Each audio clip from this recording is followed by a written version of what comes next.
Breville food economist Naomi Scesny is joining me today, and you're going to be showing us a little bit about all this kitchen equipment that we have. Sometimes we just don't even know how to use it. Is that right? Yeah, well, this is the main thing, is to get the most out of all your kitchen appliances. So there's so many things that people make when they're, that they can make when they're at home and they don't realise it. I know, well, exactly like we're going to be doing today, bread. We buy our bread all the time, but if you've got a machine like this beautiful little thing here, we can make it at home, have fresh bread every day, which is ideally what we want. Absolutely. So we're going to make today a chia, linseed and a quinoa bread. Yum. So we've got a lot of different grains, and we'll use a little bit of plain flour and wholemeal flour, and we'll just show how quick and easy it is to make a bread that, if you go to a bread shop, it's really quite expensive to buy these type of breads. Okay, so what do we pop in first? Okay, so we're putting in our water. So we've got 375 mils of water, 1.5 cups. So we've got our water in here, then some sugar. Okay. And it's one of those, it's like lots of cooking, so, we make sure that we measure everything out, and then you don't have to think about it. You can just whack everything in. Absolutely. Which is exactly what we're doing. Okay, plain flour and a mixture of wholemeal flour. Now, the plain flour is a baker's flour. Right. It has a little bit more protein in it, so we're going to get a better rise. I've put a little bit more baker's flour than I have of the wholemeal flour, but you can chop and change, and you'll just see that depending on the loaf that you want is how you want it. Some salt. So your sugar and your salt are really important factors when you're making a bread to get the good rise. Okay, so we've got some linseed here, and these will keep their shape, but they'll soften up when they're cooking, so they're great. So we'll just pop those in. I can tell straight away it's going to be a nice, healthy bread. It is very healthy. This is chia. So chia is one of the superfoods. So really, where is it from? This is from South America, so it's but we are growing it in Australia now too, which is fantastic. And then you've got your quinoa, so which looks like it's spelt. It looks like quinoa when you go into the shops, but you've got your black and your red and your white, so you can use any types that you want. So we'll just use. Oh, we might as well just use a little mixture. Why not? That's the beauty of making bread at home. You can use whatever you like and make it as healthy or as whatever your favourite flavour is. It's fantastic. Which is really nice. Okay, and then the last ingredient is an instant yeast. Now, it's not a rapid rise yeast. We just want a regular instant yeast. If you're going to do this on a delay, the best thing to do is just to make a little hole into the centre of the ingredients. So you just make a little well and you just pop your yeast in there. So that way it won't get into the water and start to activate while you're doing the delay setting. It's a good tip. Yeah. I mean, you're there to make sure everything's measured out perfectly. So when we want to do bread at home, we've got the exact measurements. We can make it fuss-free, and that's why we love all these machines. Okay. So you just pop the tin into the bottom and you'll feel it sit into shape. Right. So this is a 1 kilo loaf, so pop your lid down and we just turn it to the whole wheat setting and we want a dark crust and then on a 1 kilo loaf. So once you've got all the settings that you want, you just press start. So this cycle is nearly 4 hours, so it's 3 hours and 44 minutes. About an hour before the end of the cycle, which is just before it goes into the bake, we'll brush it with a little bit of milk and we'll sprinkle some extra seeds. And will that notify us? It'll let us know when it goes into that final setting, so we'll just have to keep an eye on that. You don't need to put the seeds on the top, it just makes it a little bit prettier. Let's have the seeds on top. Can't wait to have a look at this when it's starting to bake.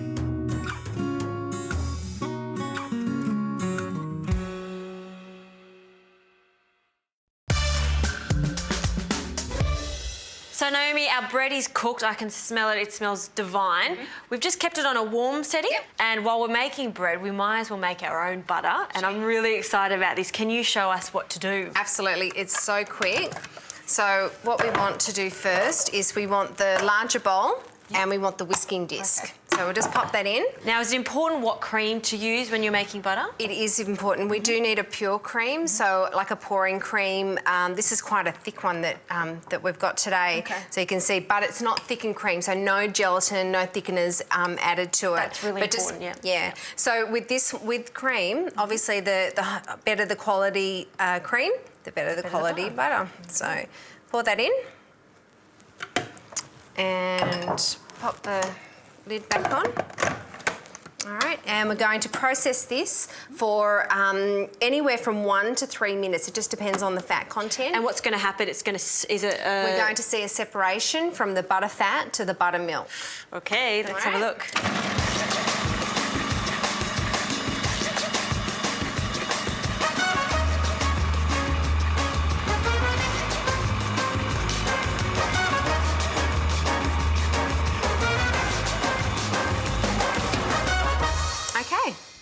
That is very impressive. All right, so you can see in here, we've got the butter fat and the buttermilk separated. So what we want to do at this stage is just drain off All that liquid. all the liquid. Keep that for pancakes tomorrow. Yeah, Buttermilk you can. pancakes. That's actually how it all started. These days, buttermilk's a little bit different. It's pasteurised in the... Pasteurised, Yep. exactly. But this one you could use the next day, Yeah. definitely. All right. Now, we want some cold water.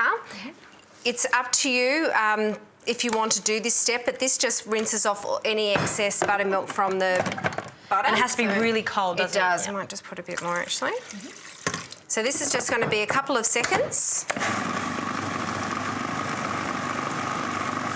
Okay, literally that's it.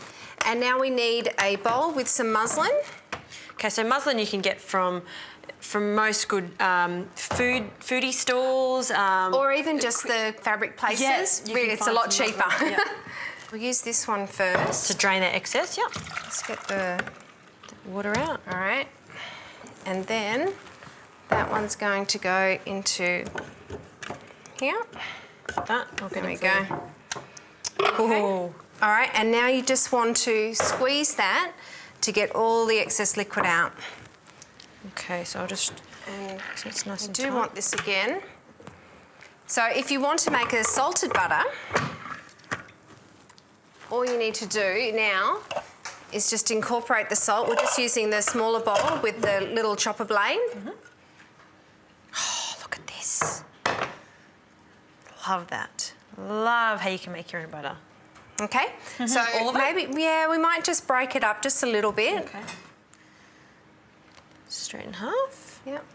Do you just want half in there? Yeah, because then the other half, maybe you can make I'll keep some that. garlic butter, or if you wanted a more spreadable butter, then you could put a little bit of light oil in there, Great. and then that way it'll spread a bit better. So a bit of salt. I like salted butter, Yeah. so a little bit extra there. Just grab the lid, pop it on, and just mix it just till we see all the salt incorporated into the butter.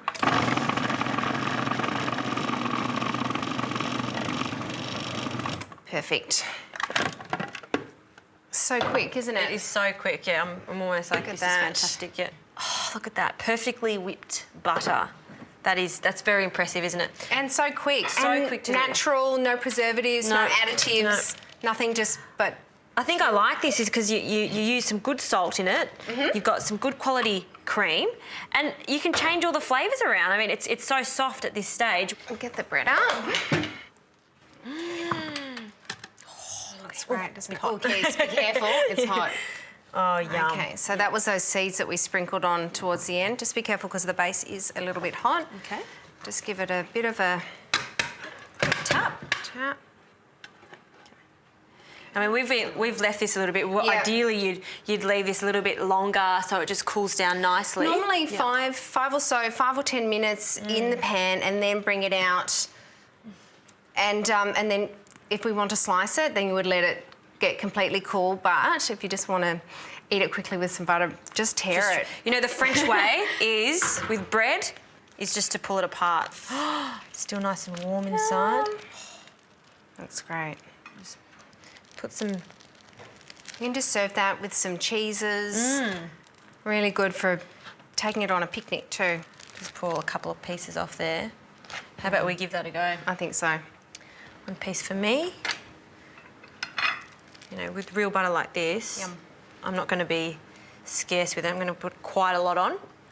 How much do you want this much? That There we sounds go. good. Okay. Oh, thank you. All right. Naomi, smells great. Heaven. That is great bread.